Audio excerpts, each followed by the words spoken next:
And our church, I just want to celebrate with you just for a second of what took place last weekend at our Easter services. Our Easter services last week was so great, so amazing. Every aspect of what went on inside the sanctuary and outside the sanctuary was so good. The involvement was good. And I just want to take a second this morning and just share with you some of the great things that took place. We had an amazing attendance last week, just a huge number of people that came through the doors of Antioch Church. A big thank you to many of you who we know gave up your seat or you moved to one of our satellite rooms to allow for more space for our guests. We had 50 people walk the aisle to publicly ask Jesus to be a part of their lives for the first time.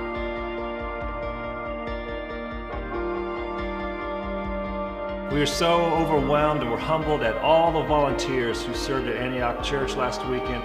We had 227 people who stepped up to serve in a ministry area to make our guests feel welcomed and to ensure that this Easter weekend would be the best that it could be.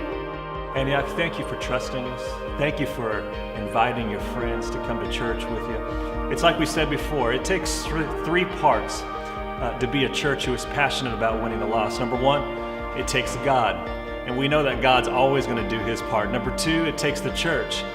It takes you believing in us as a staff and a team, and you need to know that we are committed to doing whatever it takes to see lost people won to Christ. And number three, it takes the body. It takes you, Antioch Church. It takes you doing what you did this weekend, stepping up. It takes you trusting us. It takes you going out and inviting lost people and bringing them into the church to hear the message of Christ.